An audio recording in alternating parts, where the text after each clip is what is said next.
Welcome back to another exciting episode of How Not to Build a Shipping Container Home or a Tiny Home with your host, Joe Catrapaglio. Actually, no, I haven't changed the name yet. Thinking about it, but this is still me talking about how to build my shipping container home. Obviously ran into some more problems. This isn't actually what's happening. That's what we call in the biz clickbait, if you haven't heard of it.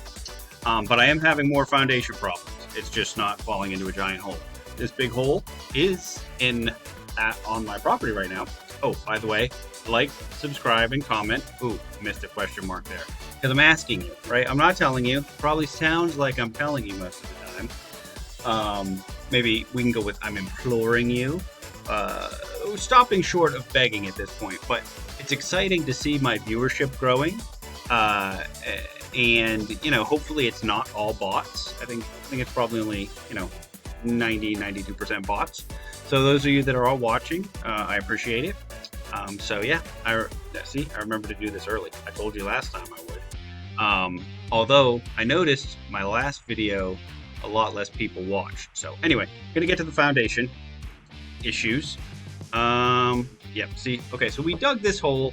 If you remember when we were talking about the ground screws, they just weren't going in as far as they should have been. We bought these 10-foot ground screws, 9 or 10 feet, which are the biggest ones available for this, for a residential use.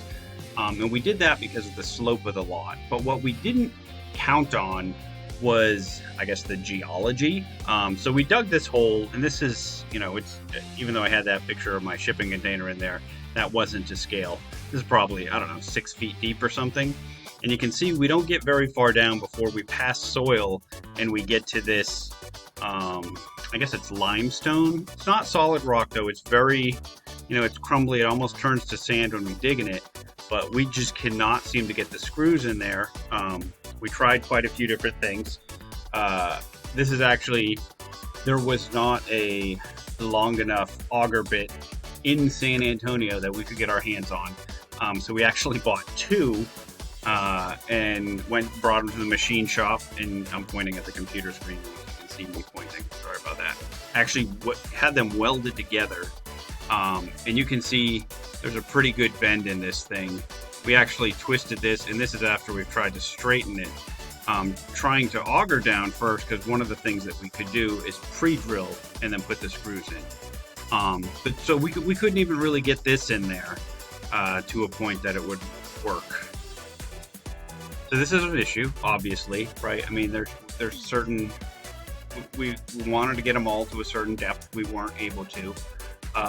We went back and forth with the engineer quite a bit. I mean, obviously, if we can't screw these any deeper into the ground, it's pretty solid, right? But they didn't think that was a sufficient answer.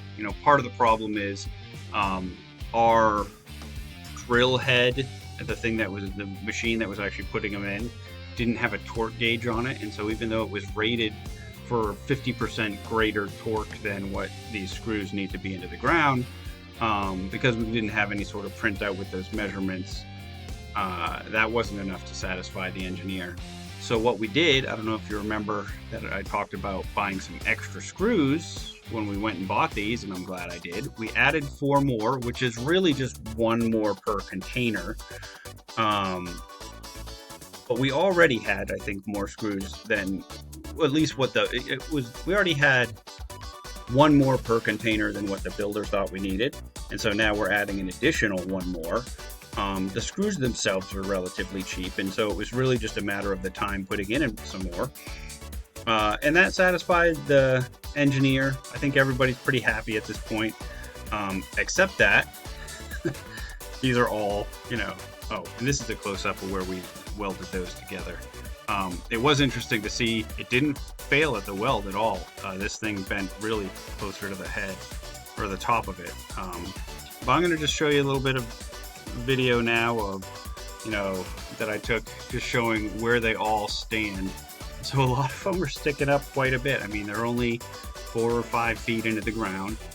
And so what we're doing is actually cutting off the heads to where, because the container and the back portion is only going to be about 6 inches off the ground. And I think in the front it might end up being 23 inches. This I thought was interesting. Oh, I always hit that to try to pause it, and then I don't pause it. Someday I'm going to be good at this, guys. So you're just going to have to keep watching until I get there. You can see we have our little laser level, nice piece of sensitive piece of equipment there, just dropped on the ground. But so what we're using, we first run a chalk line with a chalk line level, mark them where we think they should cut, and then we're going back and using the laser level from the first one that we cut to make sure that the chalk line that we did is accurate. So we're doing, this is one of the first, and it's not the first time, but we're doing a nice measure twice, cut once here, which I think we need to start doing a little bit more of. I think there's a little bit more of a we're going to make it work mentality than, I think we need to come at it with a bit more precision with some of these, because this is an untested technology, at least as far as most of us go that are working with it on my project. Obviously, they're used a lot in other applications. My builders use them a lot in oil field applications, but it's a little bit different what we're doing here. We're trying to do something more permanent, although less rugged. In any case, they're all getting cut off. There'll be different heights because of the slope, and this sort of gives you a good indication. That other one we saw back there really was just 6 inches, and this one I think is one of the longer ones. This one will be even a little bit longer. It'll kind of shows you what that slope really looked like on the property. I know it's hard to pick it up when looking at the video. So now this is adding some time because now we're going to have to cut them off and then weld caps on these. We're still actually within our original foundation budget, which is amazing because we've taken about twice as long as we had originally planned, and we're using more screws than we originally planned. I'm going to keep 2 of those screws. There's 2 left, right? I bought 6 extras. We used 4, and I'm going to place them somewhere. And maybe I mentioned this already, I don't know, but I'm going to place them somewhere where this screw head is on the ground or on maybe like the deck, and so there's screw holes in there, and that'll be on the bottom, and then it'll be sticking up 9 or 10 feet, however exactly long they are, I'm not sure, where you'll see that big screw head on the top. There is actually a hole, and I think that I'll try to use them to hold the shade sail over one of the decks or something. Maybe I did mention this yesterday, I'm not sure, but I think it'll be sort of a cool little aesthetic thing. You can see, I've talked a lot about this foundation system, and I think it's neat, and I think it'll be cool to just have these giant screws sticking up off the deck. It'll just be, a good little conversation starter about, what exactly we're using to keep the containers up. But, that's our update for now. Having changed that foundation plan, we also have to,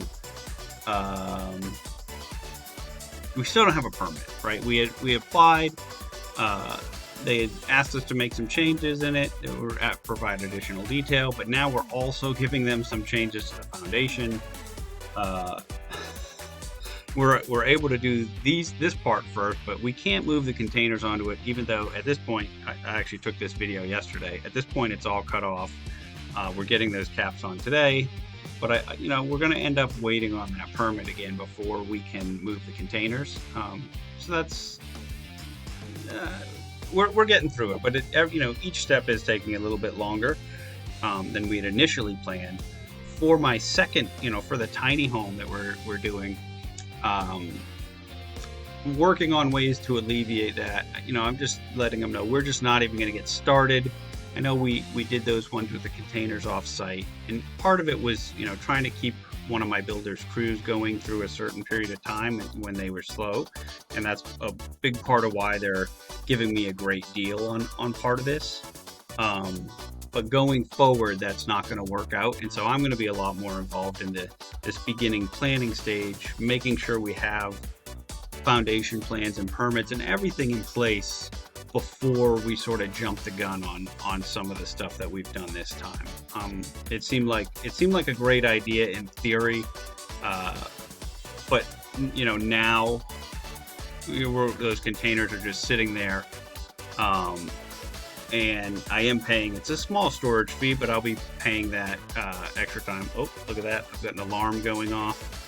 I'm not gonna make you wait. I'm almost done anyway. So please just ignore that. Let me know if you liked the little theme music I played last time, because this software lets me play that. It seemed super quiet to me, but maybe it plays louder on yours. Until next time, like, subscribe, and comment again. Please share it. Tell a friend about it. I know just about everybody wants to hear me talking about container homes. Tell your mom if you don't have a friend. I know there are a few of you out there. Etc., etc. Okay? So until next time, I will keep making mistakes so that you don't have to. And I can't get it shut off.